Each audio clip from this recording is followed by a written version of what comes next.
Performance Committee of the whole meeting. We've now called it to order, and now we'll do a roll call.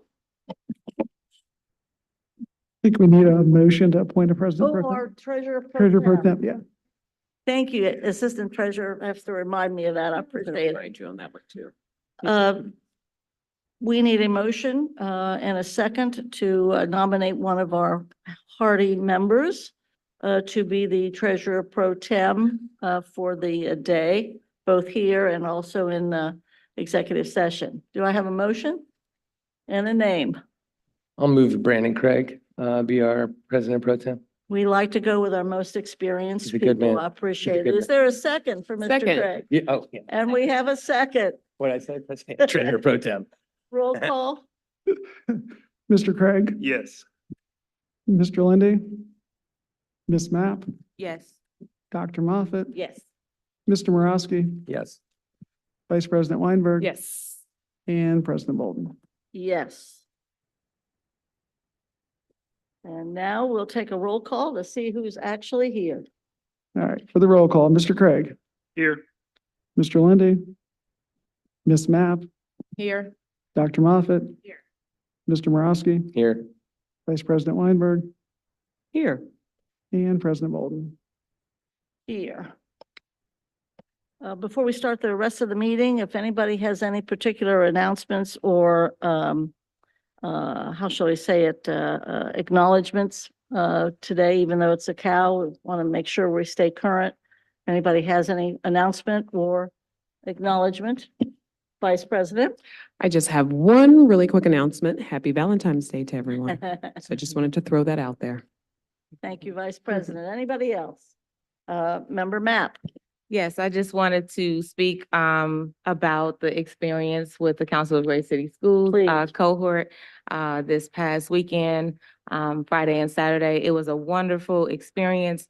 Was able to connect with a number of board members from all over and just really learning about the importance of governance from a student's outcomes focused lens. And so it was a great opportunity, and I'm excited to continue to learn more from the cohort. And we appreciate you going. Any questions for Member Mapp from other members?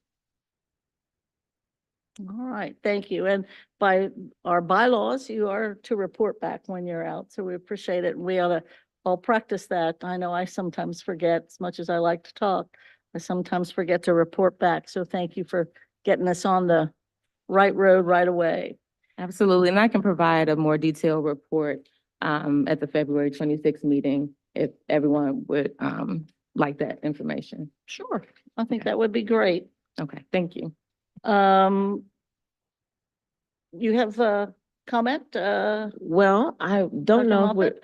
I was able to attend as an OSBA trustee, the OSBA trustee convening Friday and Saturday. So I did send everyone a legislative update. There are some big things coming down the pike being proposed at the House and the Senate. And I really think we need to pay attention. So make sure that you peruse the slide presentation. I'll share anything else that I have, but I've already sent it on email. So since we were given updates waiting, I thought I'd do I that think too. that's And then great. congratulations for that cohort. I participated in that the first year. It's great. Super. Anybody else have any comments? Any report regarding James? I've learned, yes, my preschooler, James, I learned today that at Hayes Porter, they bring lots of candy on Valentine's Day. So I don't know about the other schools, but that's cool. Had quite a party at the preschool.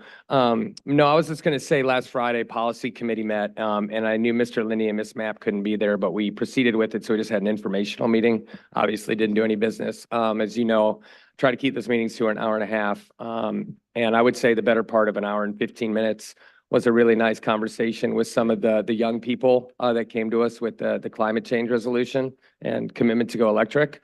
So with them, some experts in the field, our general counsel, his team, and the COO of the district, Mr. Chris Burkhart. And just wanted to pass along, you'll see the minutes, I'll talk more about it, but just it was a really, really, really awesome meeting and coming together of community, an elected person, people who are really smart, I'm motioning to general counsel for I was people gonna on the say, screen that you're- can't see what I'm doing, who I'm pointing to.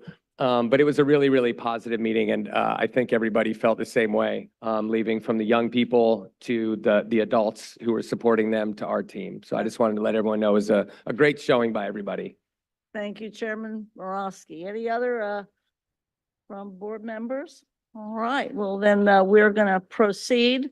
When you were motioning out there, I wasn't sure if you were motioning to general counsel or to members of the media in that general direction. It's always good to try to keep them happy. So I'm sure you were for the media. Oh, yeah, no, yes, well, they're experts too in their own right. Thank you very much. Well, Madam Superintendent, I think we're ready for our presentations. Thank you very much. Good afternoon, everyone. Good afternoon. And happy Valentine's Day to everyone that's here. Okay, so we are starting with our presentation for our goals and guardrails. Okay.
Okay, next slide, please. So today we will be focusing on goal 3 interims, guardrail 2 discipline and the interims for that as well, and guardrail 5, which is chronic absenteeism and the interims. We have added to this slide what the interim is actually covering, just so that it gives a little more clarity. For our next meeting, it will be goal 3, algebra 1, goal 5, graduation interims, and guardrail 4, equitable resourcing. Next slide. So for goal 3 is for our first-time Algebra 1 test takers. Our goal is to increase from 30% in June of 2023 for our students that are proficient on the Ohio end-of-course exam to 50% by June of 2027. So this is one of our targeted areas as we think about the interims here. We opted, as we were thinking about preparing for Algebra 1, for the interim goals to really look at the buildup of students as they're moving up to Algebra 1. So this is not our current students that are in Algebra 1, but this is the cohort of students that were 6th grade students last year. So those students are 7th grade students this year. And we'll look at each of those areas because the thought behind that, as we were looking at the interims, was if we're getting a stronger student, if our students are stronger going into 9th grade or going into Algebra 1, then their likelihood of being successful the first time is greater because they're stronger academically when they go in. So that's kind of how we're thinking about it across the board. With our interim goals, we'll continue to monitor those for this year and determine whether or not we need to change those for next year, but that's where we are now. So for goal 3A, and this was our students that were 6th grade students last year. So again, they're 7th grade students this year. That number would increase in the fall from 23.5% in fall of 2022 to 35% by fall of 2024. So we look at our breakdown here for our 7th grade students in the fall of the students in the fall of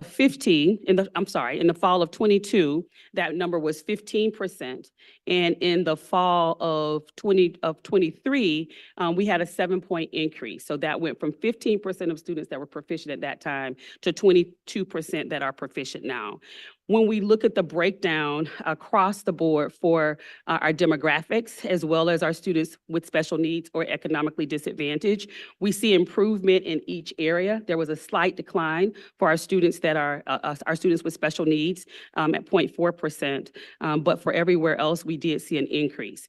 As we start thinking about gaps, and we talked about this before, but the opportunity for us to continue to close gaps means that you are increasing the population that is farther behind, and the population that is farther ahead is increasing, but not increasing as much, right, in order to get the gap closed.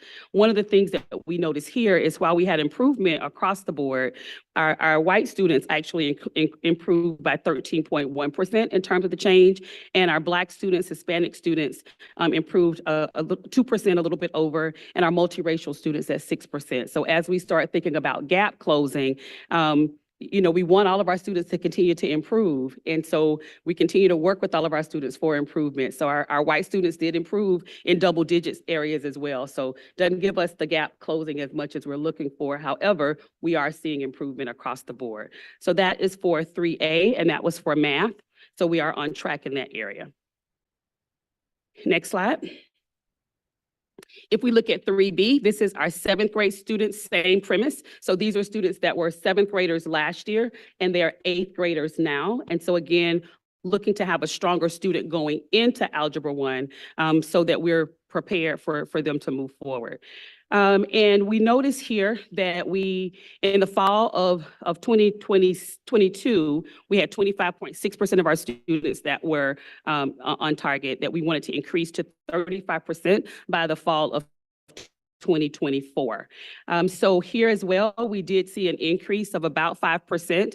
The number overall is just not as strong as we would look for older students, but that number in terms of last fall was at about 12%, so 18.9% in terms of the students that were proficient, and 16.8%. So we did have an increase. There was an increase in each of the areas across the board in terms of all of the demographic areas, as well as our students with special needs and our students that were economically disadvantaged. But one of the things that we noticed here, which I'll talk a little bit more about as we look at next steps, is overall, this is an area of concern. When we think about only 11% or 12% of the students being proficient to start with. So really looking at just some deeper study around 7th and 8th grade, we're seeing the improvement as we're looking at our K-5 spaces and K-6, but really looking more intimately at 7th and 8th grade and making sure that all of the areas are covered there. At the bottom, we did add here, as has become customary for us, just want to call out that the interim goal, again, is based on the I-rated cohort for 23. And then we also have if you click here, Rob, at the bottom, so that we're able to see the comparisons across the board.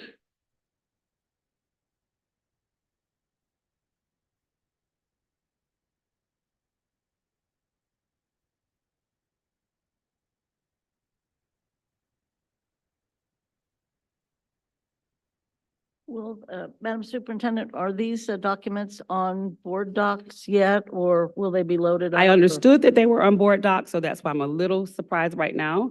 Okay. But I will make sure. I did send them. These were the ones that I sent to the board. But we'll make sure that they get uploaded on board docs. Thank you.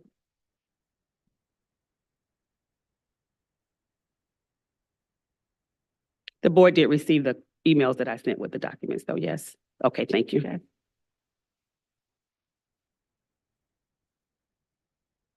It's not letting you click. Okay, so if you go to the document that you have, and we want to make sure that the right one is uploaded on board docs, but if you go to the document that I sent to the board, I believe it was Monday.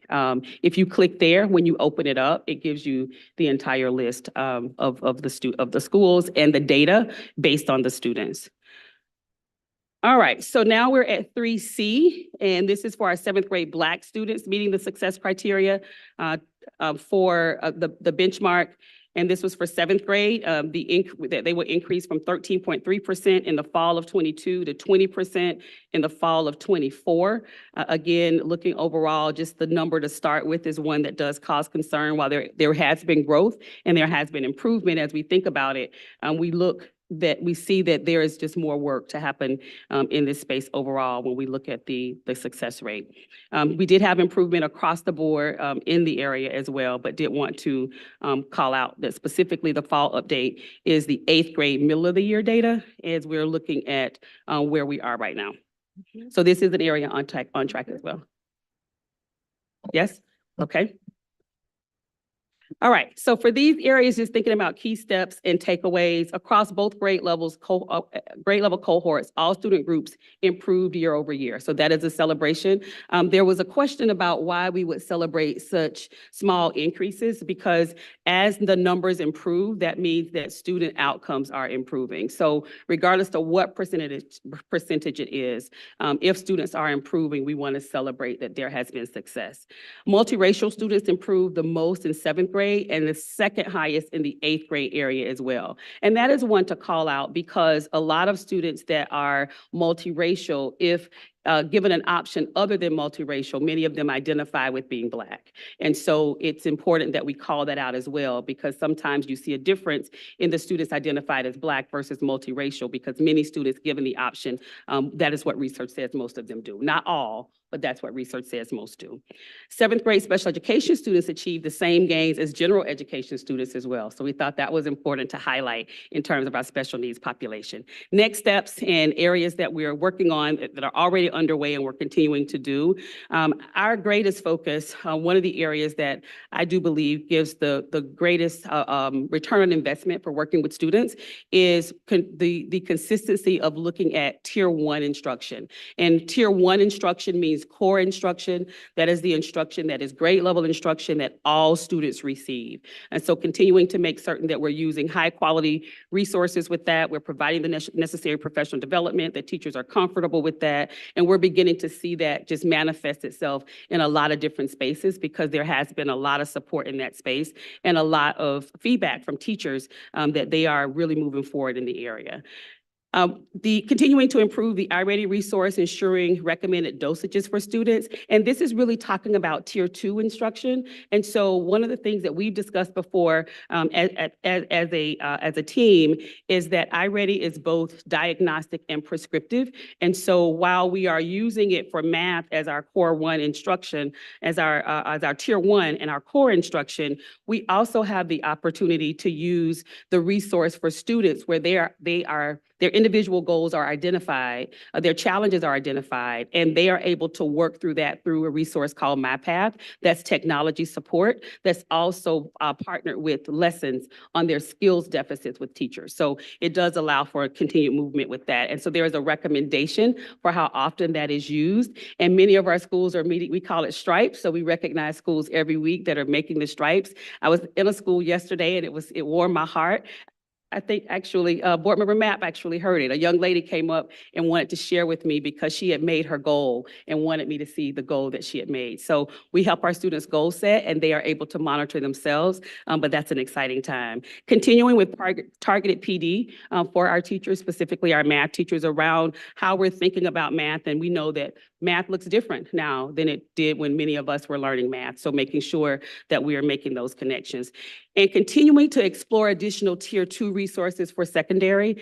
That's one that's come up as an area of next step and focus. And I think one of the struggles that we have is there's not a lot across the country that's available when you really start thinking about drilling in to the needs for our secondary students around the Tier 2 instruction. So continuing to look at what's available for them. We're using iReady right now in our schools that are K-8, having an opportunity to possibly pilot some of that next year in our high schools as well, just for the MyPath part of it to help students bridge some gaps in terms of skills, but that is something that we're still exploring.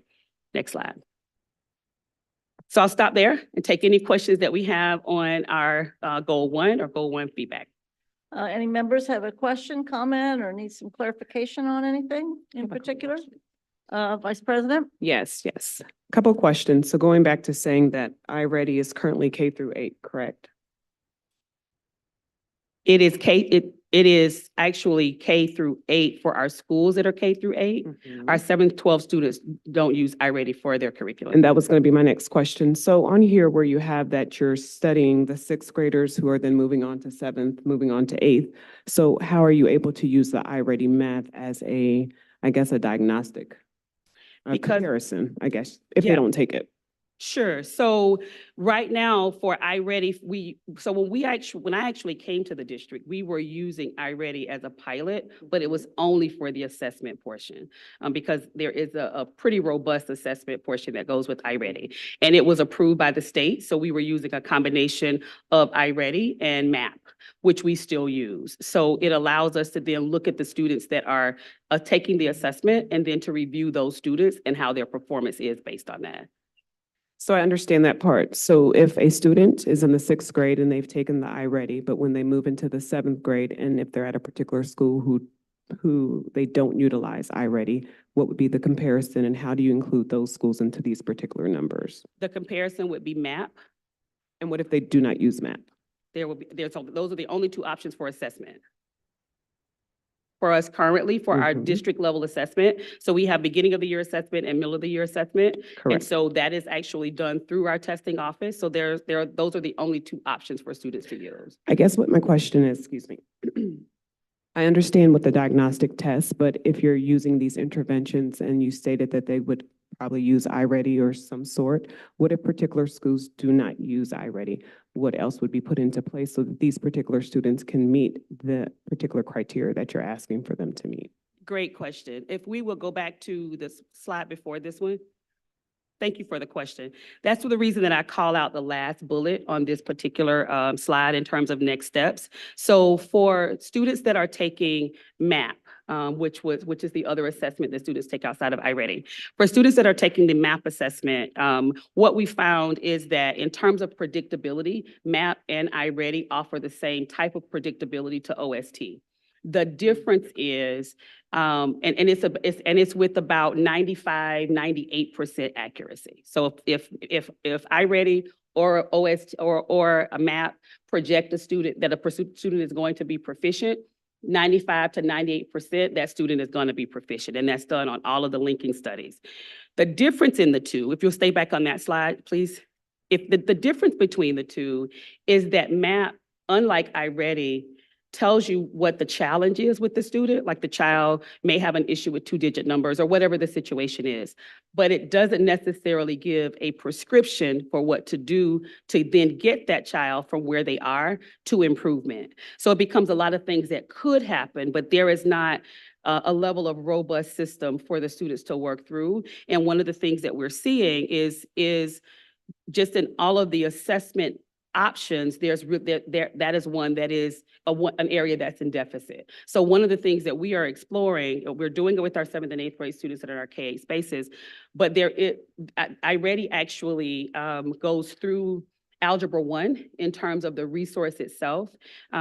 And so we're considering whether or not that might be an appropriate resource to use with our students that are also in 7th and 8th grade, just to, in our high schools, just to address some of the additional challenges that they have with skills, because it gives you a lot of different things that you could do with students, but it's not where it's pretty prescribed. The students work through the resource.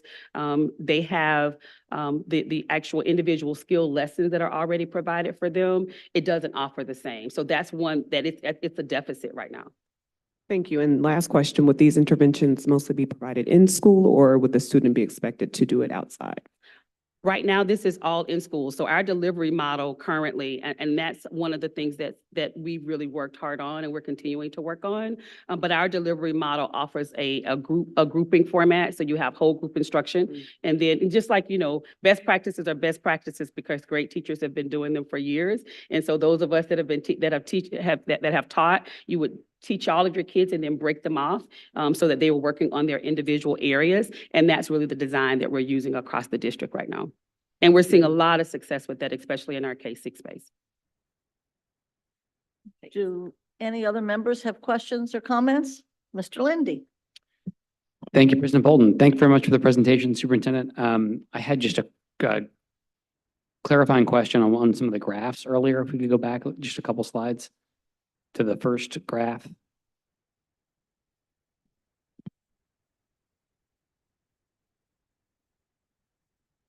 This is great. Okay, I am sure this is user error and I'm just trying to follow the way that the graph works. If I look at the blue columns, it's seventh grade winter to seventh grade winter, 22, 23 to 23, 24. I guess that I was trying to, should I not try to connect the blue columns to the graph because they're showing different things? Or are those, does my question make sense? Because there's an improvement in the blue that's improved by 7 points, which looks really good, but then the graph looks flat. And so I was trying to understand, like I'm missing something because the blue columns show an improvement, but the graph shows flat. So let me make sure, because I don't want to misspeak for the graph. So the graph that we're looking at actually starts with our beginning of the year for our sixth grade students.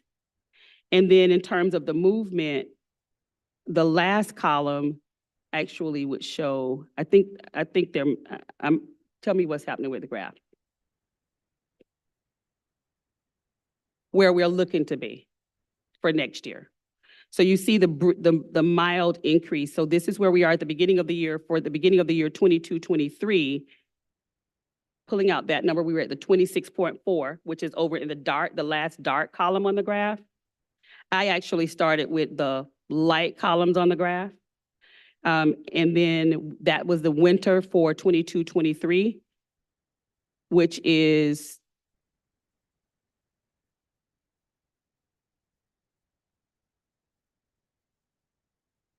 so we actually compare beginning of the year, sixth grade, to middle of the year for seventh grade, because we're looking at the cohort data. So that's the difference in the overall graph. So what would make it more clear? No, that's great. I think it's that the difference, the blue is comparing the seventh grade test performance in year one versus seventh grade test performance in year two. The graph is looking at the same cohort of students over time. That's correct. So that makes total sense. That's correct. I think my one follow-up question is, I think that the inference I draw from the blue columns is that we have a lot to celebrate because there's a 7-point increase. The inference I draw from the graph is that it's not on a slope that'll get us to where we want to be by the end of their 8th grade year. And I'm trying to figure out, like, should my takeaway be, we have a lot to celebrate? Should my takeaway be, we should be concerned? Like, because they seem to tell different stories. Right, and I would agree. I think the takeaway is both. I think it's not either or, I think it's both and. So yes, we celebrate that there is improvement in terms of the 7%, but I also shared that my initial concern here is that we're starting with the students at 15% to start with.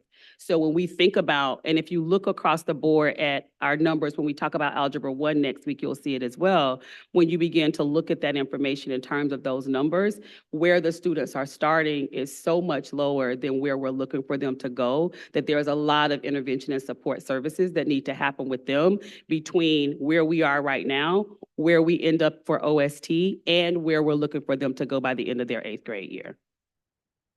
Thank you. You're welcome. Thank you, Mr. Lindy. Member Craig?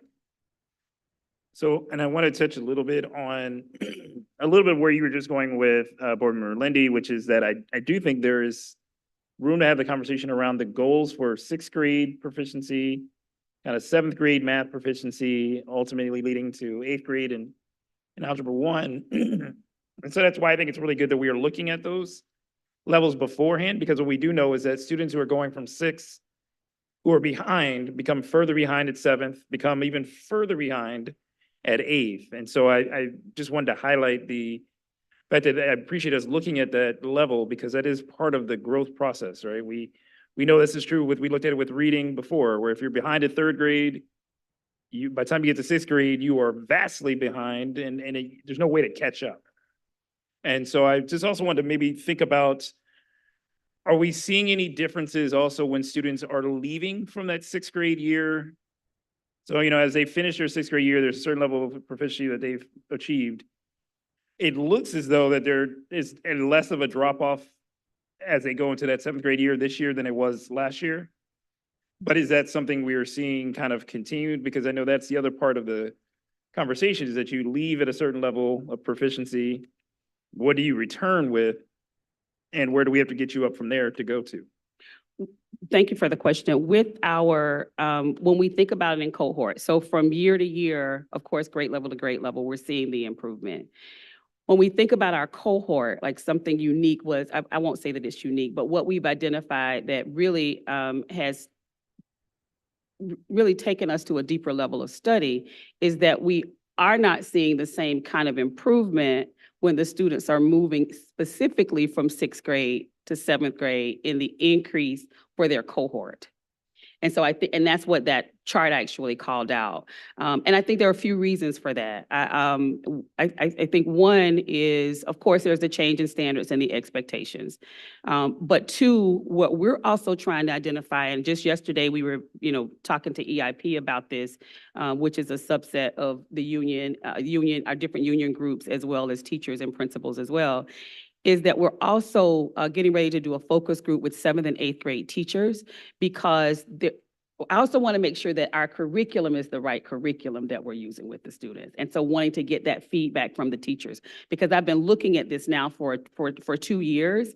And what I'm seeing in the classroom in terms of the transfer of information and what's showing up in the data is not necessarily the same. And so we do want to make sure, even though the curriculum is aligned, what may be the gaps that might be there that we need to address? And to Vice President Weinberg's earlier question, how can we also, the new terminology right now is high dosage tutoring, right? And high dosage tutoring really just means that you're focusing on a particular area a couple of times a week, so you're looking to improve student skills. So how are we using the resources that we have within the classroom time to be able to do that? And we know within our high schools, we really are thinking about it like a 2-class period versus 1, because their class periods are so short. So the time that you would then need to truly get involved and do the dissection that you would need to do, our teachers were really working with them to think about that across 2 class periods versus just 1. Yeah, and I appreciate us thinking about that because, again, I know it is difficult for students to go from that 6th grade to that 7th and 8th grade level for a lot of our students, and having heard from several families who have talked about the differences in not just the performance, but even this feeling of the student, and whether or not I know this information or I'm prepared can really have a detriment effect when it gets to that 7th grade level, especially in our 7 through 12s. Yeah. Thank you, Mr. Craig. Any other comments, questions from members? Proceed. Okay, our next one. Okay, guardrail 2, the superintendent would not allow discriminatory or culturally insensitive disciplinary treatment that results in disproportionate punishment among students to go unaddressed. So our guardrail here is the percent of K-12 Black, Hispanic, and multiracial students with a Category 2 infraction compared to white students will decrease from 15.4 percentage points in May of 2023 to 12.5 points in May of 2025. So in this area, when we look at the combined data, and as we look at this across the board from year to year, we see that in the fall of 22, we were at a decrease of 11.5 points. And then for this year, we're at 10.8. And so that gives us a change of 7%. So in this area, you want to see those numbers go down. So the goal is for it to be negative, not to necessarily be positive, because we're looking at the decrease. So not as much of a decrease as we would like, of course, but we are on track in this area when we look at where we are for each. And this is the combined number of students, and it's also broken down by our Black students, Hispanic students, multiracial, and our white students. The other thing that it does call out is our continued need, and I guess I'll talk about this when I get the key takeaways and next steps, but while I'm on the slide, I'll go ahead and say it. It does call out our need to continue to look at how we're looking at cultural competency and how we're addressing cultural competency across our school district. We know that we were one of the first school districts to have an equity policy, and we've done more work this year to push that policy work or the operation of the policy work forward. But when you think about it, we've done a lot of work this year with our administrators around alignment in terms of how you're looking at infractions, how you're thinking about infractions. But there are still some cultural things that exist that we are going to have to continue to address and continue to tackle, because I do believe that as we look at the data, that is something that we continue to see, and it does continue to be called out. So in each of these areas, so we finished there. The other thing here is we also notice in terms of thinking about our combined students, we have a decrease specifically for our Hispanic students of 1.6%, but we have a slight increase for our students for Black and multiracial students at 0.2. So that is something to look at as well. So the combined number shows a different picture than the number when we look at the students based on the specific demographic. And then collectively, and you'll see the same when we click the PowerPoint that lets us get to the link, and you have the link in the presentation that I sent, but you see the same when you start to look at the data, when you open up the Excel and actually look at the data in terms of where our students are performing. So area for us to continue to focus on and continue to work around. Next slide.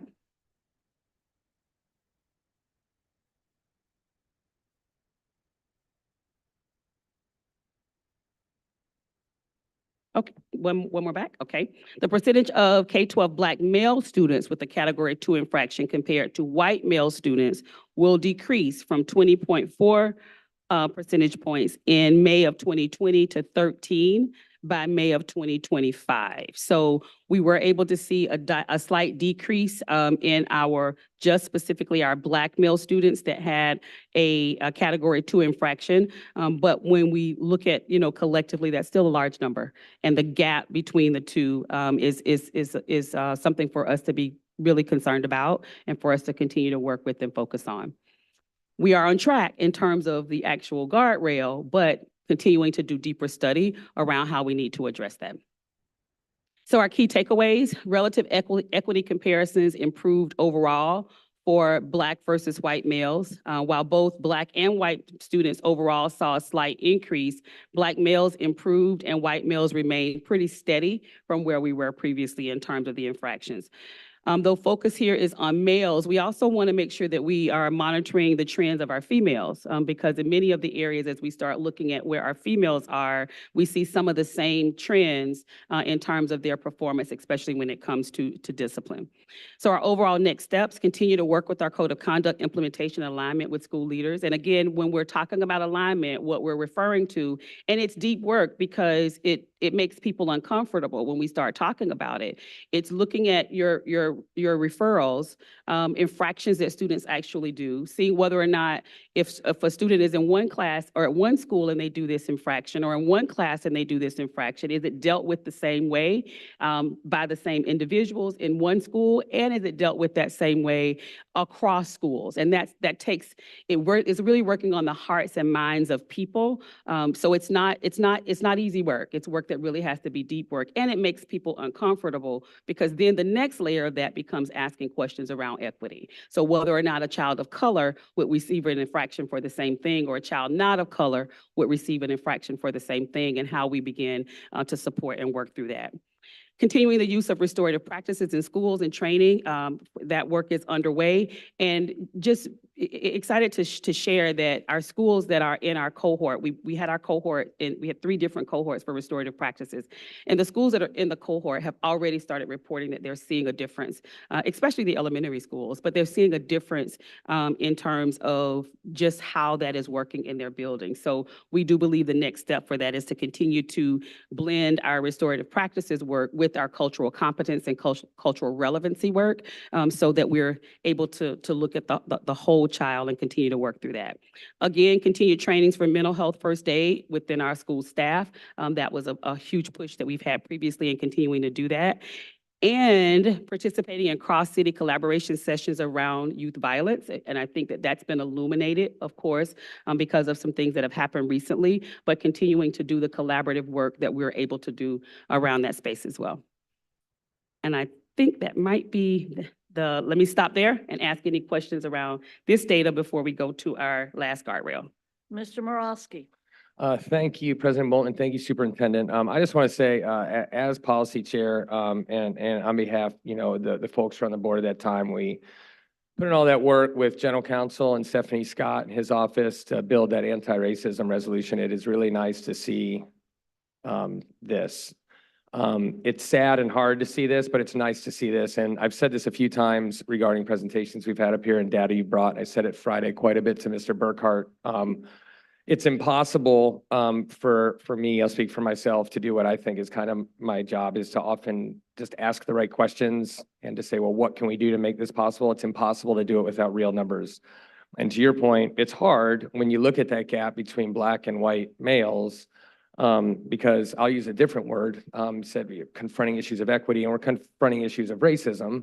That's not to say people are being racist in the classroom or being mean to students of color because they don't like them, but we're all caught up in this system, myself especially as a white male who was told I was in charge my whole life. And so having these numbers and be able to have those open conversations, it's not your fault. You can't find your way out of a maze you don't even know you're in, but here's what's actually happening, I think is really, really, really commendable. And it is hard to see, but it is also good to see. So I just kind of wanted to put that on, so say thanks for that.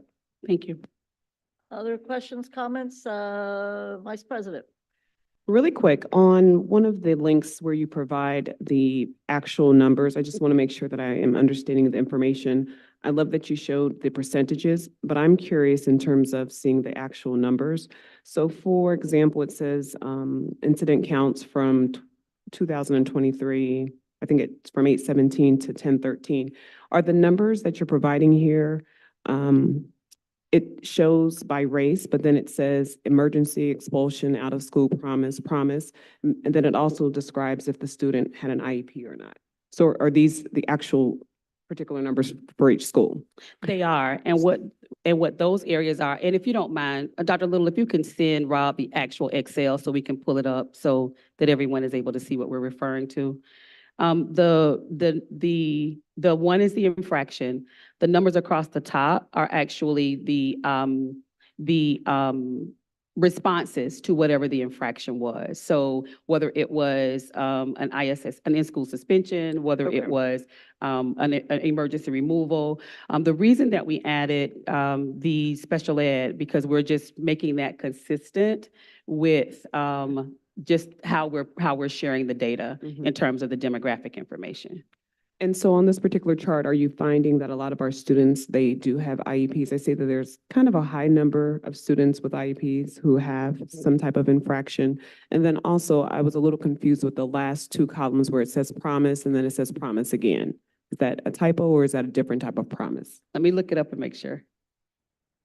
And so I've always been, a huge supporter of really trying to figure out how we can lower and decrease the number, especially as it relates to our Black male students or, our students of color.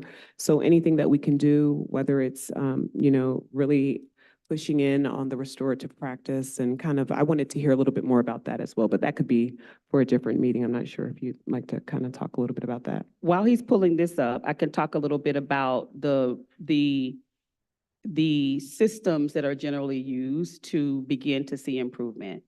I think one of the things that we do have to think about initially is that this is one of the reasons that it makes it so difficult. Our students are showing up with everything it is that they bring. And when we start looking at that, there are some things that are happening. There are some things that are happening at home that are impacting the way that our children show up when they come to school. So it becomes the school's responsibility to assist with, but it's not always something that the school in isolation can alleviate. And so that's really when we talk about, what we're going to do and what we're going to do differently, that's one of the barriers that makes it really difficult. However, the way that you start thinking about changing what you're seeing, first of all, we have really focused on making sure that the data is accurate. So this is not the year that we're talking about. And if you recall, when we talked about code of conduct last year, I shared with you that it is highly likely that this year we will see an increase in infractions versus a decrease, because really we want to make sure that we are capturing the full picture of what's happening in school buildings, number one. When we start the conversation around immediate reduction, then sometimes it encourages individuals to not always share all of the information or always share all of the data, especially when it comes to discipline. But we want to think about it in a three-pronged approach. The first is stabilizing the overall school environment. So what's happening in the school building in terms of climate and culture? What are the rituals and routines that are put in place at the school building? How are we doing school-wide professional development around classroom management, around restorative practices, around cultural competency? So you're looking to again, stabilize the initial environment at the school. What are we doing specifically that the infractions, many of them start in the classroom. So how are we working with teachers that are also having some challenges in that classroom management space? So school-wide, and then into the classroom. That's the initial start. The second piece of that is really working with students, and I'm going to use the word, I would say train, but I'll say teach students instead. And this is where people are a little uncomfortable, because we want to teach students what we expect from them. So identifying and establishing the rituals and routines at the school, and then teaching the students the expectation for those regardless to what grade level they're in. Because often we assume that when our children show up, they know what to do when they come in the building, but no one has oriented them to, this is the way that it's done in our school. This is where you go to get help. This is what needs to happen if you need to get out of class for any purpose. And so making sure that we're orienting that at the school level and having those deep conversations around that. Then from there, you begin to look at support. So what kinds of support are provided for students in the building? So you think about it along an 80-15-5 principle. 80% of the students are going to do what they're asked to do because the adult is asking them to do it. 5% of and this works with almost anything, 5% of the students have some greater needs and greater struggles, and there's going to take something different to get what you're looking for with them. The difference is the 15% in the middle, with good structures, with good strategies, with good classroom management, with good systems at the school. The 15% go with the 80% to get 95% going in the direction that you expect them to go. When those things are broken, then the 15% goes with the 5, and it makes everything else break down. So if you really dig into the data, and this is what we work with schools on, if you really dig into the data, you want the students to start by identifying the 5%. Right? What's happening with that 5%? And are your systems in place? Are the structures in place? Are the additional supports in place? When we start talking about resource, so that's at a core 1, just like we think about a tier 1 for what we're giving for curriculum. Core 2 would then be students that need additional support. So they may need the SEL work that we're doing with our school counselors, as our counselors are going in and they're teaching lessons around social and emotional learning. They're teaching lessons around appropriate behaviors. They're addressing some of the challenges that students may have in classrooms. That's at the tier 2 level. The tier 3 level gets to be sometimes a combination, and tier 2 sometimes also looks like maybe small groups that you're doing in terms of mental health support.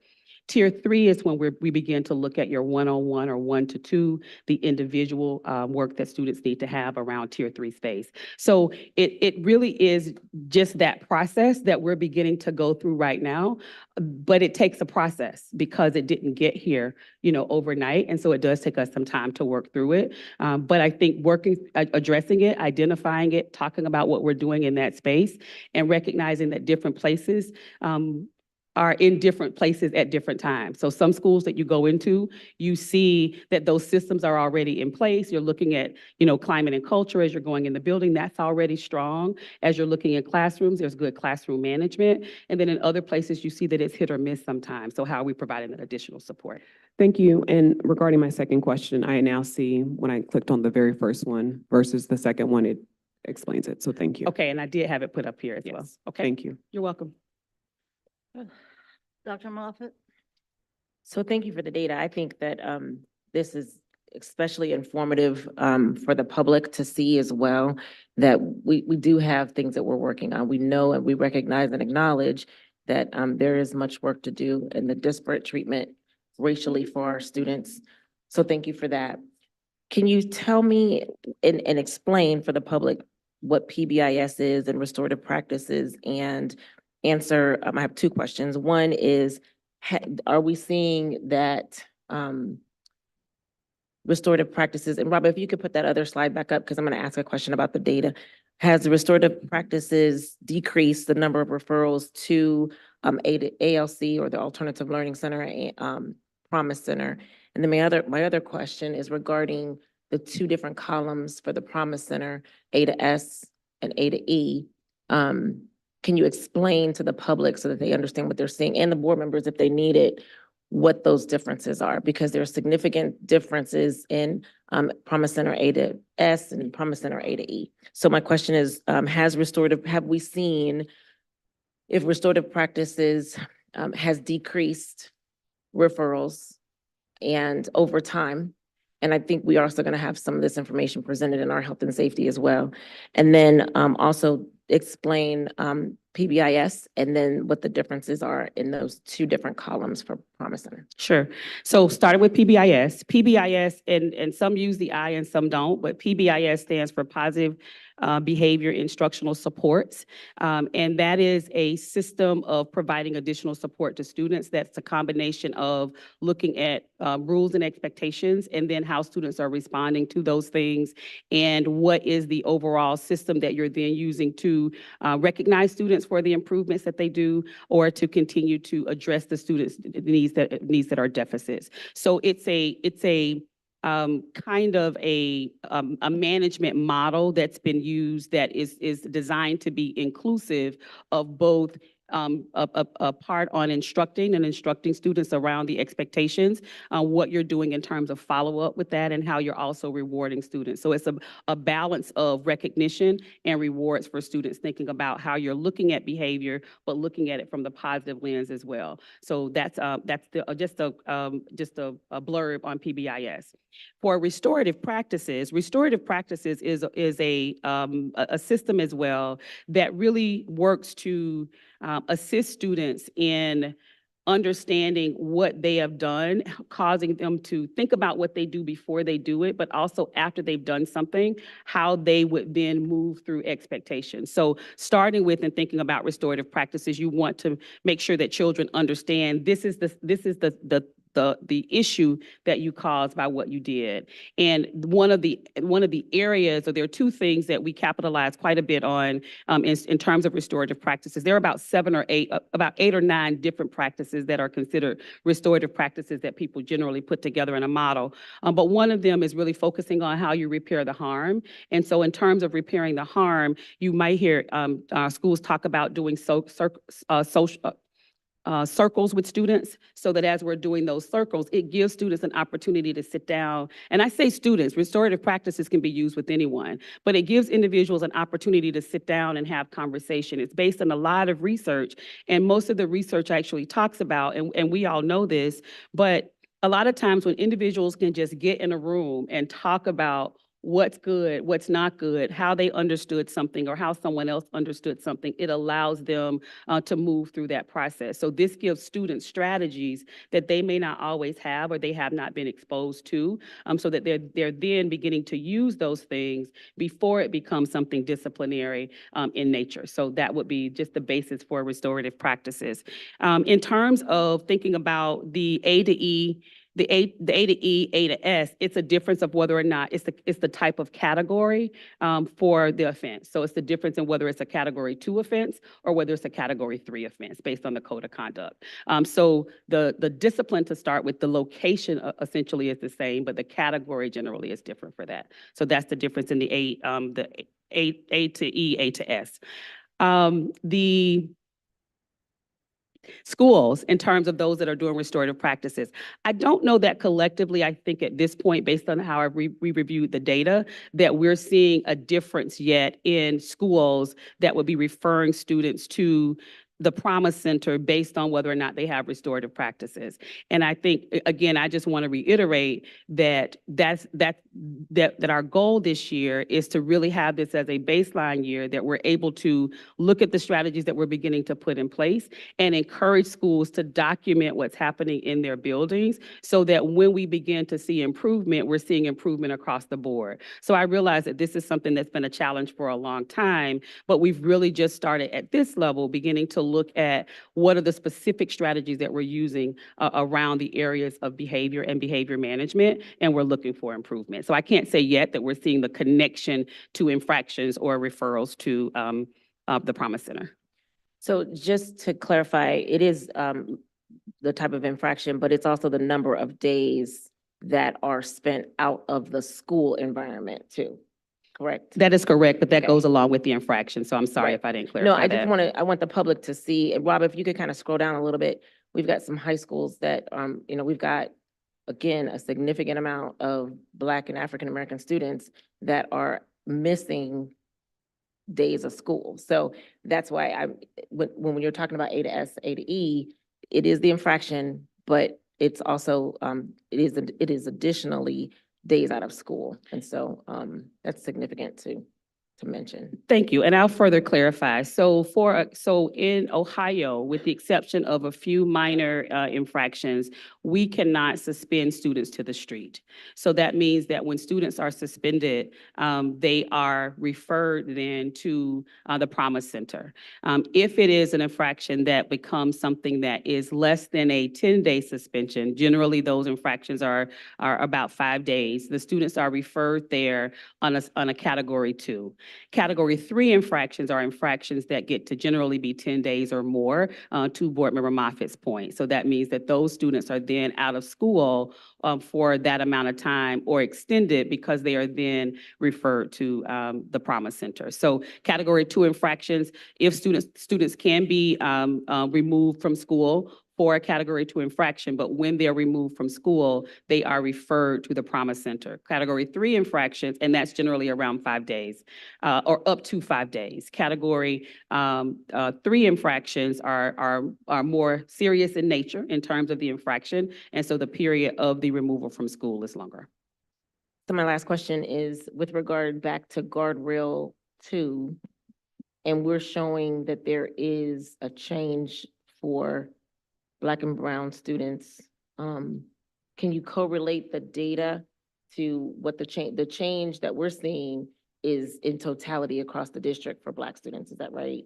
Not differentiated or disaggregated high schools versus elementary schools, alternative to suspension versus expulsion. This is just, or Category 2 infractions.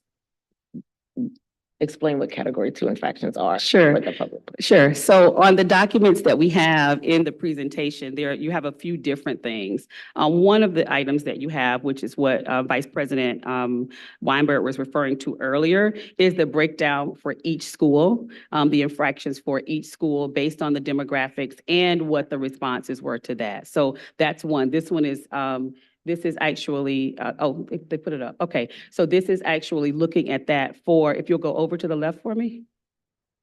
Correct. So this allows us to look at each individual school, the ethnicity of the child, and what discipline they had in the school building. Now, this one does not break it down by how many Black students had an emergency removal or how many Black students had an expulsion, but it gives you the number of students in terms of whether they had an IEP or not, or which means whether or not they're special needs, and what the response was to them. So that is by school. The data that is provided overall in terms of the presentation is overall by the district. So if there is additional questions in terms of whether or not a particular school is having improvement, or whether or not a particular school seems to have a higher number of infractions, this would be the resource that we would go back to. Okay, thank you. I was just wondering if maybe we needed to have our goal be more be more targeted towards where we need to see the most improvement. So that's why I was asking that question. You know what, that's actually a really good feedback. One of the things that we're noticing, we know through the goals and guardrails process, the board sets the goals and the guardrails, and then the interim goals and the interim guardrails belong to the administration. And so one of the things that we're doing through this year is really monitoring what we're looking at in terms of interim goals to make sure that those are the areas that we should be focusing on, that will truly give us the indication as to whether or not we're looking to achieve the goal or guardrail that the board has given to us. And so if there is a change in the guardrails and the board chooses to do that, then it causes us to look a little bit differently at what that interim guardrail is. But this year, it's really, as we're going through to determine if that is answering the question that was initially asked or addressed in the guardrail. So it's something that we'll consider as we go through the year. One last thing, for the public primarily. Our elementary students, can you explain the difference in A to S, A to E for elementary students? Because there is a differentiation. When we talk about looking at the district in totality, our high school students can be removed from school, but our elementary students cannot. Is that correct? So depending on the infraction, there are some infractions that our K-3 students can be removed for, but for the most part, we don't have removals for them. So that's why in each of our school buildings, and it was a setup that I actually walked into, which I applaud the district for doing. There is support in each of the buildings through ALC, through the Accelerated Learning Center, but ALC for additional support in the school building for students. Our students actually, in terms of going to the Promise Center, start at 4th grade. Thank you. Thank you. Thank you. Does anybody have any other questions for the superintendent on this matter? Kind of looking at the clock and knowing everybody has apparently a hot date tonight. We want to kind of move on as best we can. You have a question for this Very one? quick, yeah. Please. And President Bolton, this is where we're about to transition from progress monitoring to the other topics. Mhm. Well, we've got one more. We have one Item. more. We'll wait. go guardrail 5. Okay. Okay, I'll go quick. Okay, Okay. guardrail 5. Yeah, I'm sorry, go back one. Your presentations are very succinct. It's all of your knowledge when you're answering the question. I will try to answer less. Okay, but I want to be thorough, so let's go to the next. Absolutely. Go Guardrail for it. 5, the superintendent will not ignore district-wide chronic absenteeism at school sites, paying special attention to family involvement. And we want to make sure that we have the slide that shows the individual numbers as well, so we'll make sure he has the Excel. So chronic absenteeism is when a student misses 10% or more days in the school year across the board. So that means chronic absenteeism is looked at whether or not a student is chronically absent depends on how many days we've already had in the school year. With the exception that for our students, because we have 173 days in the school year, if they miss 17 days, then they're already chronically absent. For right now in our fall semester, 8 absences would be the threshold for chronic absenteeism. Next slide. The percent of K-12 students with chronic absenteeism will decrease from 45.9% to 36% in May of 2025. This is an area that we are on track in. It is still very high. And I think that we noticed, and I shared it with the board earlier, that we know across Ohio, across the country actually, but across Ohio as well, that there has been a huge increase in chronic absenteeism. Our chronic absenteeism was always a little bit higher being an urban school district.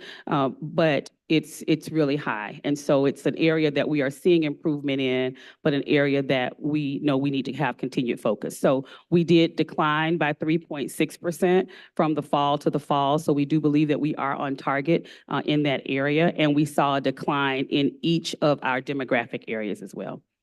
Next slide. The percentage of Black students with chronic absenteeism will decrease from 53.2% in May to 39.2% in May of 2025.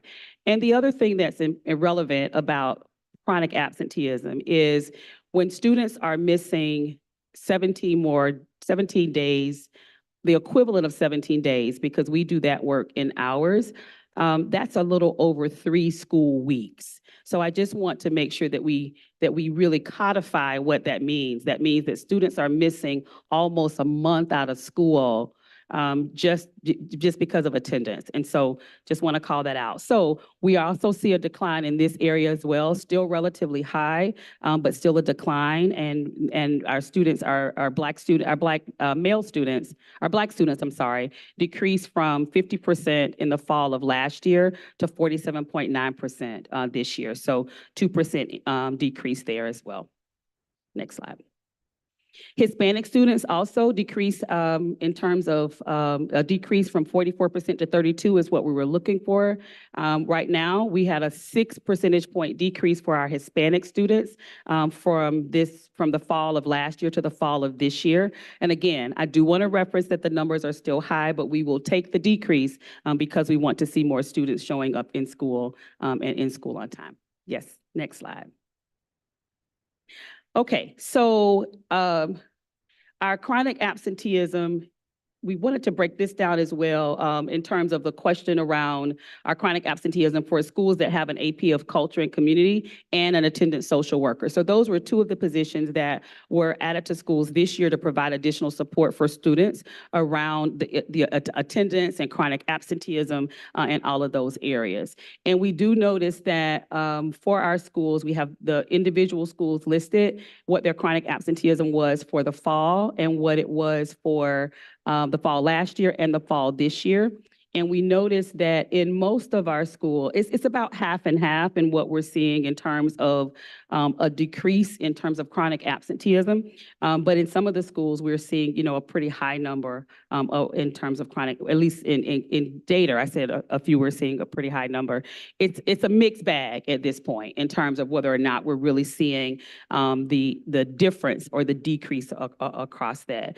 If we'll look at the data for all schools at the bottom as well, I think you pulled that up just so that we're sharing that.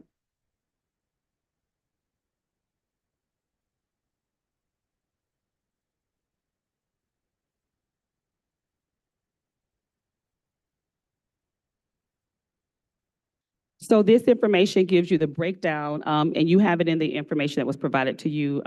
But this gives the breakdown for each school and by all of the demographics as well. And we also did the breakdown here by male and female so that we could also see where we're seeing some differences in that. So that gives some opportunity to look 18, 19 up to where we are now as we scroll over to the right. Okay, we'll go back to the other slide.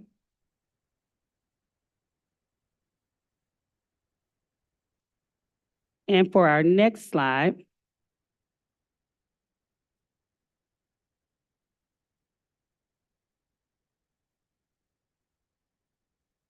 okay, and this is for schools without an AP of school culture that is in their buildings as well. And so we see that we do see some decreases as well for our schools that don't have the AP of school culture. All of the schools, all of our high needs high schools have an additional social worker. Next slide.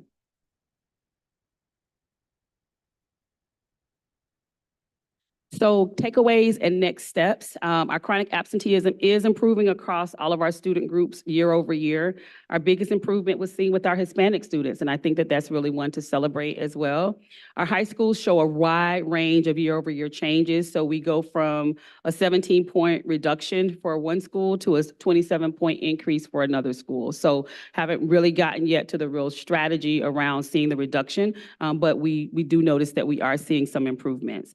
Continuing in terms of next steps to do our deep dive work with our social workers and our school teams around chronic absenteeism, continuing to educate families in the community around what it means to be chronically absent, and close monitoring using our All Here impact and reports. All Here is one we've started where it's providing notices to families, and families are being responsive to that. So we're looking forward to our first report, and improved tracking and reporting of truancy to our courts as well. One of the conversations that I had at the end of the year last year with our juvenile judge was that that we were not reporting our cases to the juvenile court in enough time that there could be intervention. And so we were doing them at the end of the year. And the whole goal is to make sure that we're doing that early enough so that there can be intervention. So I do want to give kudos to the team because our director and Chief Little have really gotten involved in that. And we see a huge increase in making sure that those notices are getting. So the notices were getting done, they just weren't getting reported. And so we have a better system to get those reported. And I think that's it. Thank you very much. Does anybody have a question? Mr. Craig?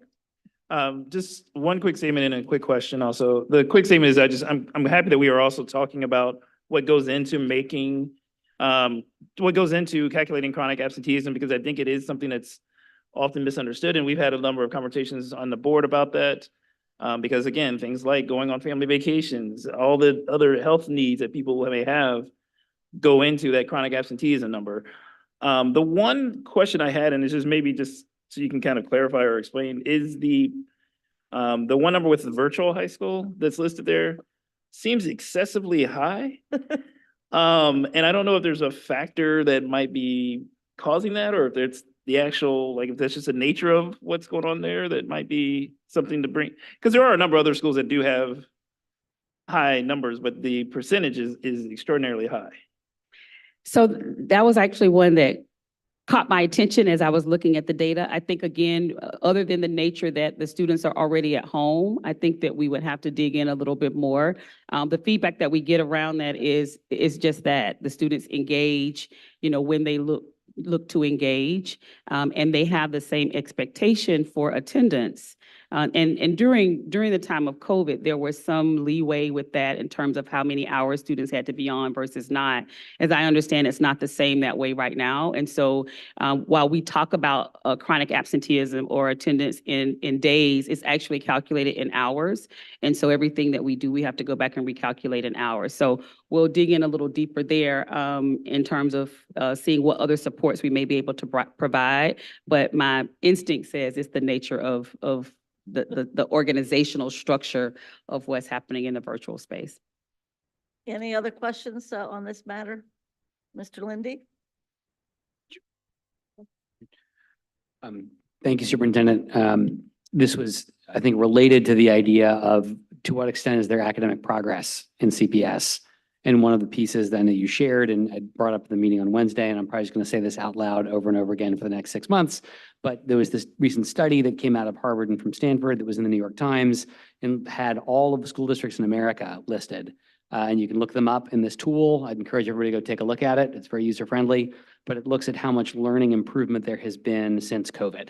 And as I understand this, I think, is it true that we are the number 2 in the country in terms of math improvement post-COVID? We are the top 45 urban school districts in the country. So we're number 2 in terms of our recovery since COVID. Yeah, and so I think just, I say this, and we'll probably say this a couple of times in upcoming meetings. I'm so glad we have some members of the media who are here with us. There are a lot of things going on in schools. There are a lot of things that are hard and a lot of things that are difficult. There are a lot of areas where this district is making national progress. That is because of our teachers, who are the hardest working teachers in the country. It is because of our administrators, who are the hardest working administrators in the country. And I'd like to say it's because of our school board, who believes deeply in all of those teachers and all of those administrators. And I think it's a big deal to be number 2 in the country, particularly number 2 out of the 45 largest school systems in America. So the biggest crisis in education, I think, in my lifetime, the learning loss since COVID. And the federal government invested billions of dollars into trying to make this better. And I'm thrilled that we're number 2. The piece I wanted to ask is my question. It would be great if we could tell a clear story about why.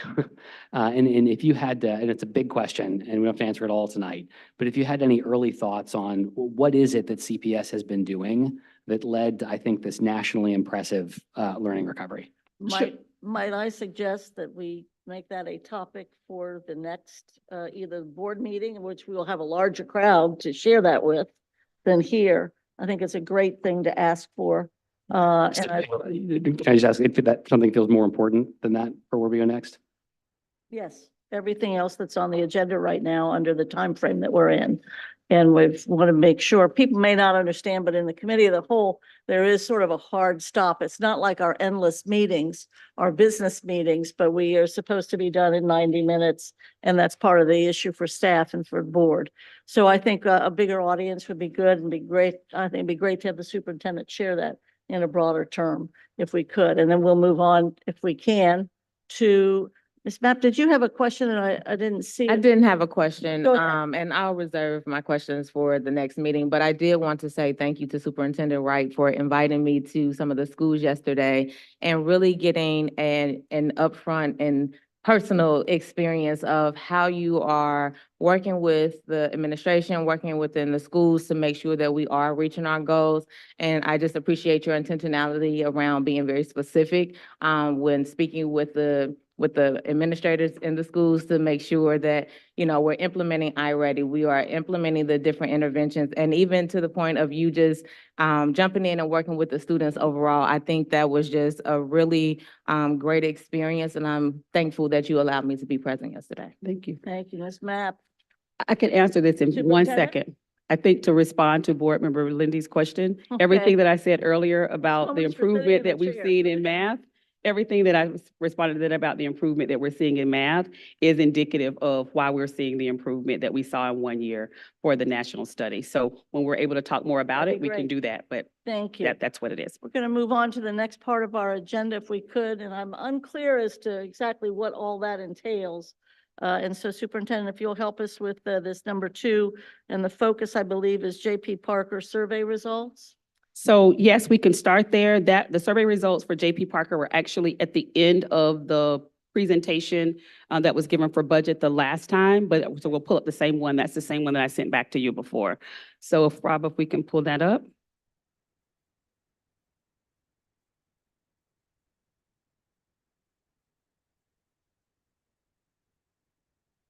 And for number 2, just for clarity, President Bolton, we're also reviewing the budget proposals as well. I'd prefer not to, but I would like the board to see the presentation. And I know that it's time, and board needs to know this, that the administration needs to have some answers from us and some direction, particularly as it pertains to cuts at schools. And we have in front of us some hard copy, and I know it's the material that was given out at the Saturday work session some Saturdays ago. And it's my understanding the superintendent has an additional kind of presentation, but if we could get to the Madisonville, Sure. I think that would be great. Okay, so we'll start here. You do have the same presentation twice, so just want to make sure that we review it. So potential grade band configurations for the Madisonville Community Input Survey and the update. Next slide. So here, in terms of the survey, select your preferred grade band configuration for the future of Bramble Elementary. We see in terms of the responses, overall, there were 462 responses. Of those responses, there were 50 that recommended pre-K 2, 148 for pre-K 3, and then 127 for other. And what we wanted to identify in the other is it gave a breakdown of what all of the other configurations might be. So that was the responses for all of those. Next slide. For the question, select your preferred grade band configuration for John P. Parker, currently pre-K through 6. Preferred grade band, and this is the same 462 in terms of the survey. Grade band for John P. Parker, 52 for 3.8, 145 for 4.8, and 135 for other. And again, as is with the other, the breakdown is what the other recommendations were or the responses to that as well. Next slide. Select your preferred grade band for Schroeder, currently 712. Recommendation essentially for those that responded was 912 and 59 other. And again, you see the breakdown for the other. John P. Parker parent survey was provided on November the 30th. And so we wanted to include this information as well. In terms of the survey that was done at the school area, my preference for John P. Parker grade band is as shown below, and that was to stay the same. Next slide. as well as you have received already. These were the surveys that were done by the district, but you received the surveys from the John P. Parker school community, essentially, that recommended that John P. Parker remain the same. And if there were any changes, those changes were done at another site. Thank you for sharing that, because I know part of the dialogue has been to make sure that we've seen all the surveys, ones that the administration's conducted, ones that the school communities conducted. So I think this is helpful. Does anybody have any questions regarding the JP Parker surveys for us? Anyone? All right. And now I know you have some other things to review regarding the budget. Are you comfortable in sharing that with us now, your PowerPoint? Sure. So the PowerPoint that I provide, this is the same PowerPoint that we received the last board meeting and the one that I sent earlier. So if we could just go back to that one. In terms of your question, and it's just a matter of when the board is going to give us feedback on those areas that are the most sensitive, because everything now is waiting on that. And so what we provided initially to the board were recommendations or proposals, I should say, for how we would get closer to closing our budget gap. I think a few things that I want to call out, and we're continuing to look, because if the board took everything that we had on that list, we still have a gap that still has to be closed. So for everything that someone says that they're not comfortable with, we then have to go back and determine what we do instead of that. So if we'll go to the next slide, please. Next slide. If you'll go to the link that shows budget choices, please. Okay, so we'll start right here. So this is the worksheet that you saw during the work session. What we have done in this space, and we purposely did not change it, even though we have found a few more savings in terms of ESSER. So what I mean when I say that is, initially, one of the challenges is the difference in our FY budget and our FY forecast. So our forecast is $606 million.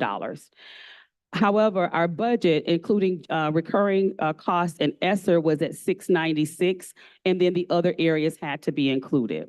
What we've been able to find right now, as we've continued to go deeply, is there are some items that were placed in ESSER that appeared to be recurring that have not been used at this point. So we have gone deep with those teams, and we see that the likelihood of us needing to use that in a recurring way is not very likely. And so that's to the tune of about $20 million right now. So the reason that I raise that is because if that is actualized, that then takes us to, if everything in terms of the working choices is accepted by the board, that still leaves us at a deficit of $13 million.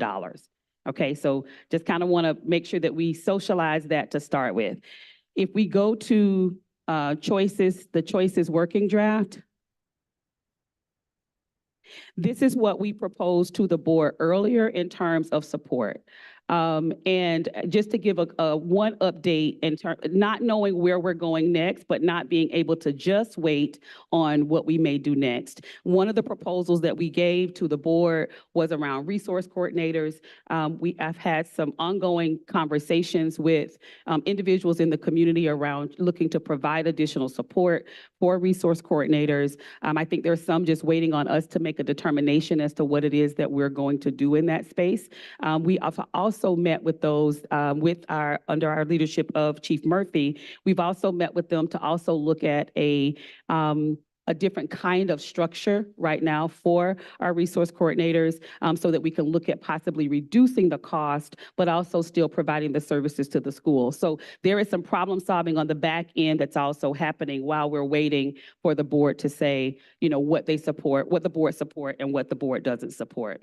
In terms of the breakdown here, in the column that says admin support, these were the things that we supported. We know from the last meeting, the 2 school consolidations and the phase, which didn't have a cost, the 2 school consolidations, we did move those from recommendations. But these are the things right now that and I say we, the treasurer is not here right now, but these are the things that we have worked through in partnership with the treasurer to say these are the things that we believe are going to be the ones that are not going to cause the next layer of concerns that we have. And within that, we still have likely about at least $13 million to continue to find. So any feedback that we can get in this space, especially when it comes to what we need to do with personnel, would be beneficial.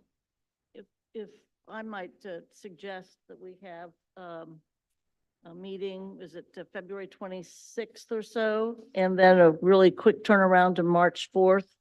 And the reality is you have to know from us, obviously no later than like today. But the reality is board should review these materials that we've gotten and go through some of the thoughts that we have. I know that that's part of the untouchable piece, or where we like the idea that you're kind of massaging a new way to look at stuff. And I think that's helpful, whether it's resource coordinators or nursing or what have you.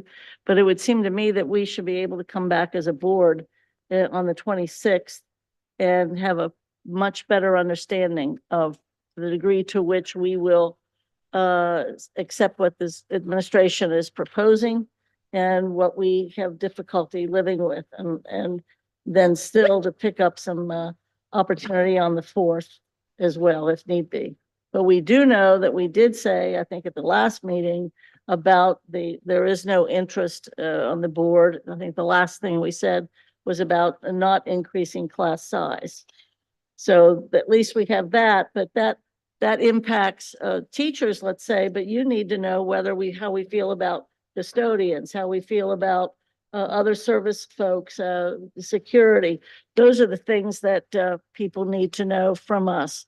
I hope that's a good summary, Mr. Craig. So I just wanted to raise a concern, and I think we talked about this at the last board meeting as well, is that we do have to get out the staffing sheets to the schools in order for them to be able to do their budgets on the timeline that's indicated in the Right. numbers.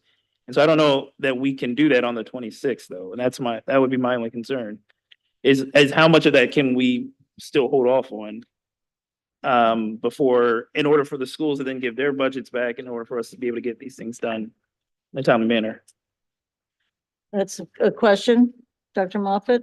My apologies. I thought we had kind of already determined that the class size structure was set, that it wasn't Yes. going to be so what else was needed with regard to staffing at the schools? Because I think each of us, and maybe I misunderstood the assignment, because I thought we gave some non-touchables and each of us shared those, in addition to some things that we wanted the administration to go back and propose other areas. So I don't see the proposal of other areas. I don't see that dig deep, but what else is needed for the school staffing other than keeping the class sizes the same? What else would you need?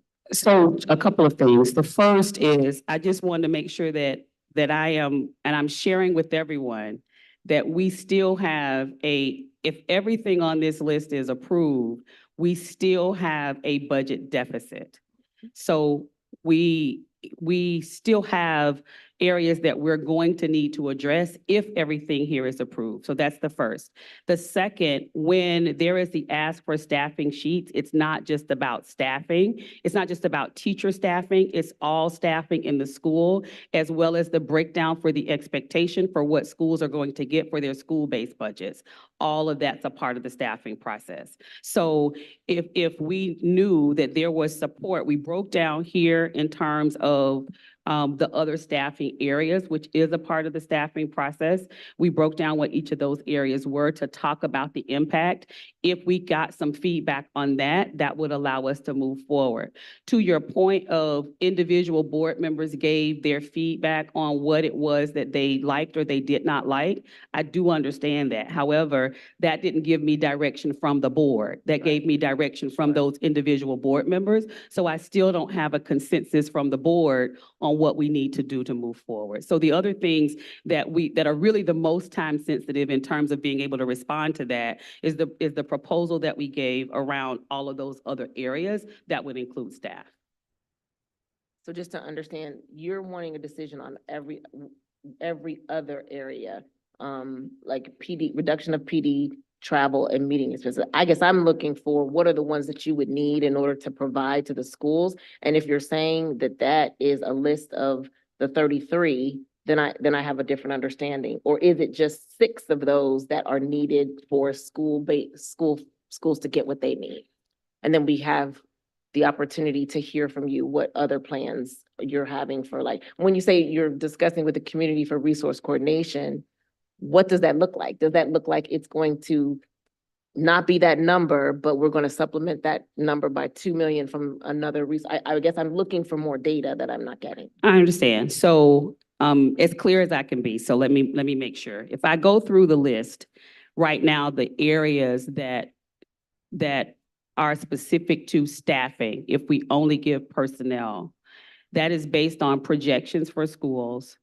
And after the projections for schools, it is then based on all of the other staff, the district level staff formulas that go along with the school.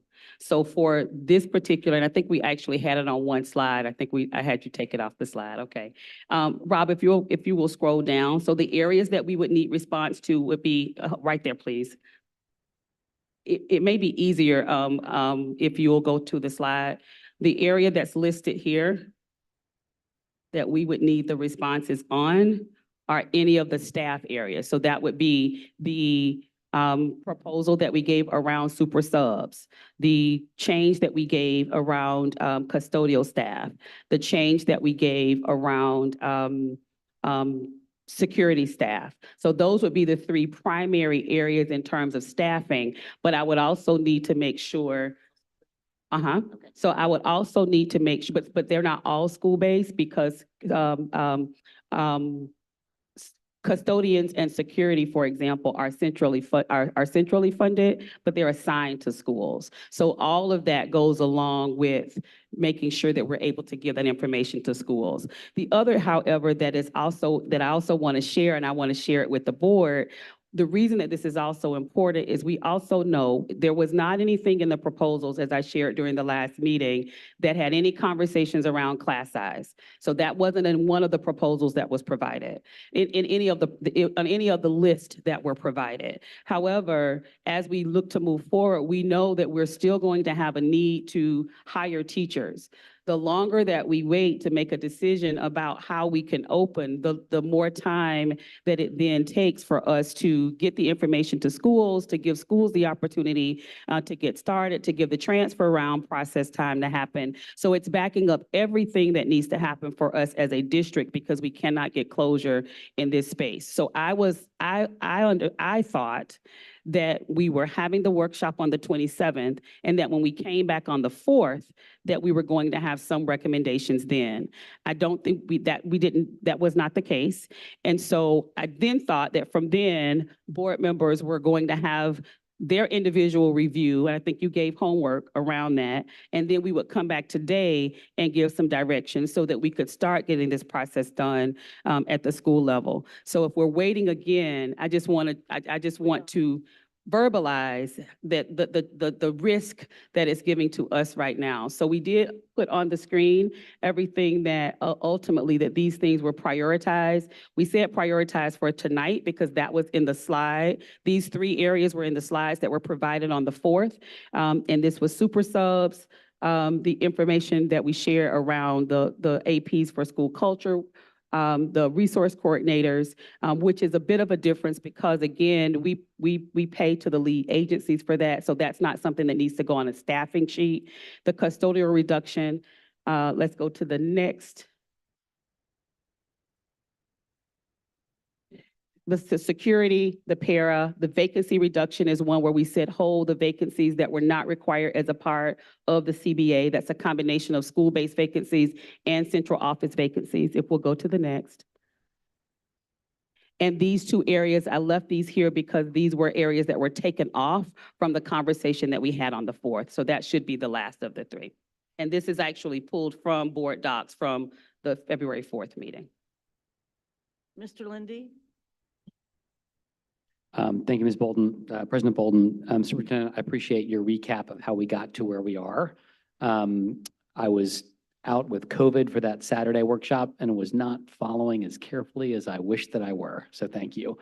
I think for my part, on these prioritized requests for tonight, I think you've taken out the school consolidation requests.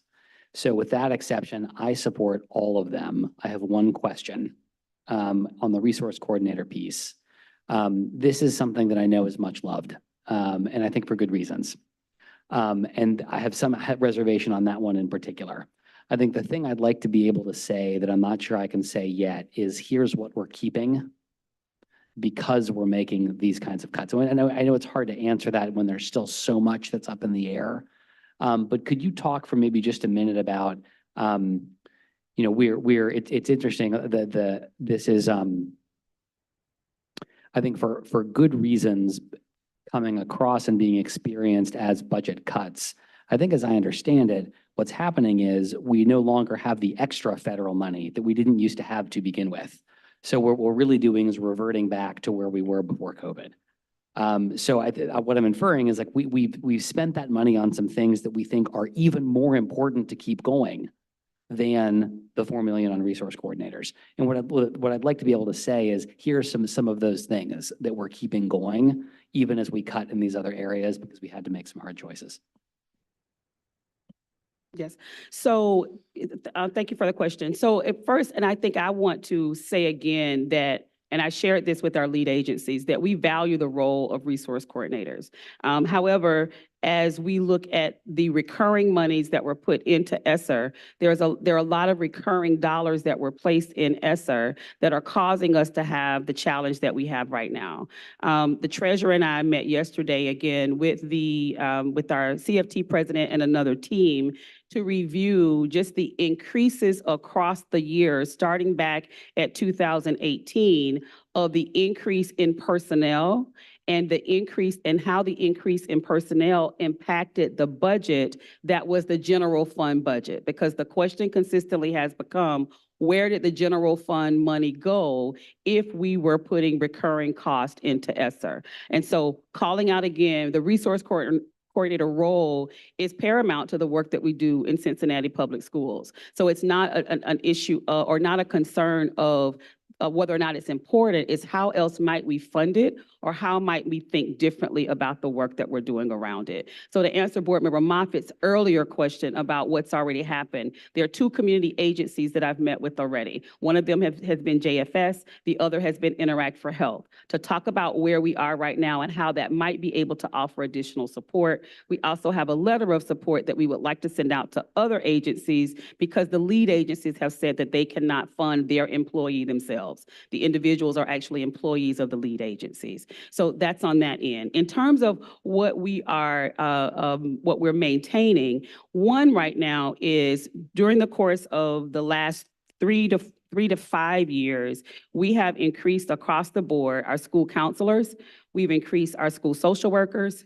We have increased the number of teachers that we have in the district. And so if you just look at those 3 areas, we are now on the other side of the national average. We are below the average for our school counselors and for school social workers. And that's because the district started that work several years ago, and we did an ad in terms of this past year. So those are just 3 major areas. I could go on and list other positions, but those are 3 that I call out. We have also increased over the years the number of security from looking at where we were in 2000, actually before 2018. The treasurer's numbers started at 2012, but we focused specifically around 2018. So there are a lot of different areas, but those are the 4 that I would highlight. Thank you very much. I think it would be helpful, since this is a non-voting meeting anyway, we can't vote, but I do think it is important that everybody come back on the 26th. And I think it would be great if the material that you and the treasurer have come up with regarding increases in personnel, share that with us. I think that would be helpful as to the increases in counselors and social workers and teachers and administration. I think that would be helpful. But right now, we all must come ready to decide on the 26th. And I know you're open and the treasurer's open to questions and comments. And if we restudy these materials, which is very extensive, particularly when you get into the sandboxes, the great specificity. So we appreciate it. If I may also offer, there were several board members that attended or attended a session on the budget that we actually did. If there is any board member that would like to go through that information, whether it's with me or whether it's with Chief Little, we can sit with the board member. I just volunteered you, but we can sit with the board members because I would like for you to be able to see the specificity in terms of where there are available funds that might be able to be removed. But just looking at it without the instruction that has gone along with it, it might make it more challenging. So if any board member would like to do that, we can schedule a time if that's fine as well. And the virtual meeting is still there. And so you can also use the virtual link that's online. I think that's a great idea for anyone that's interested in doing that, and also to see the community survey results. Mhm. I think would be helpful to the board, because I'm not sure we were digesting that in its full. I think that would be helpful. At this time, a question, comment? Yeah, it's just a question for Superintendent Wright. So I'm looking at this fiscal year 25 ESSER Cliff snapshot, and I believe it's a new document, right? Or is this something that's been? Saturday. It's not new, it's just structured a little bit differently. Okay, okay. I found it particularly helpful, but is there any area that you think would be important for us as a full board to maybe lean into a little bit more so that we are able to make I guess, a stronger determination in terms of direction? The areas that I gave, I think would be the first. The second is on the document that we provided, we tried to break down the areas that we still needed that were recurring. I think the reason that it's important for our board to be able to go specifically through the presentation is because it gives specifically where, for example, 85% of our budget is salaries. So when we talk about trying to reduce almost 15% of our budget, 85% of it is salaries. So when we think about that, when we go through line by line, as we're talking about, we don't agree with this, we don't agree with that, we don't agree with this, I feel like I'm channeling my inner treasurer when I say, because I've heard her say so much, if we don't support this, then what else are we willing to remove in order to address this particular issue? So I think that that's just the area that in some form, you know, based on President Bolton, that I would need the board to come back and give us responses in. Also recognizing that there are not enough of us, there are not enough individuals at the central office to remove the entire central office and address the deficit that we have in our budget.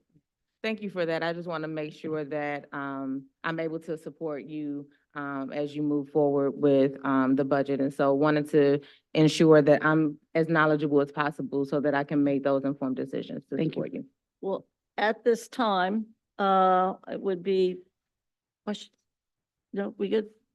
At this time, then, the chair will entertain a motion to, oh no, we want very quickly a summary by either the superintendent or general counsel regarding, just an update as to where we are, since the last time we met regarding preschool promise agreement. Yes, our general counsel is going to come right now and give us just a brief update on that. And we also understand that it's on our budget and finance for Friday as well. Great.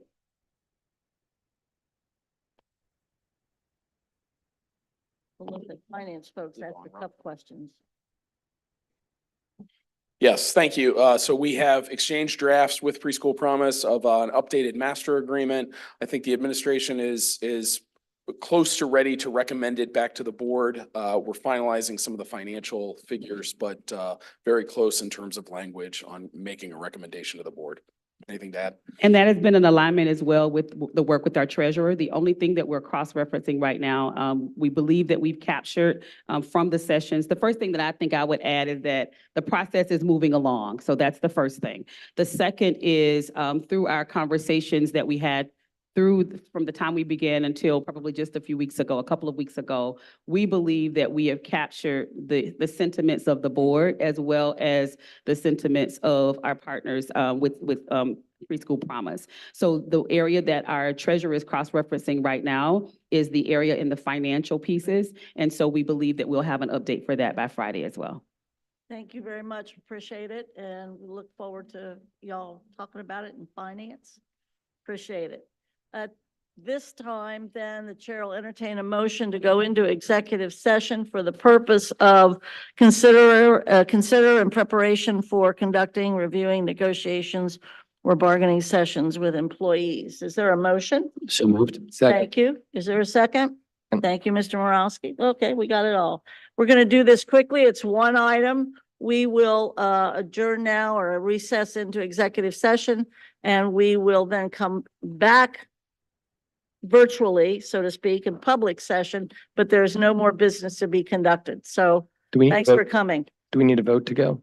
Yeah, but I want everybody to Okay. know, we're going to do this right, but we're done for our public. We need a roll call. Mr. Craig. All right, so me, yes. Mr. Lindy, Yes. Ms. Matt, Yes. Dr. Moffat. Mr. Morosky, Yes. Vice President Weinberg, Yes. President Bolton. Yes, thank you all very much, and thank you all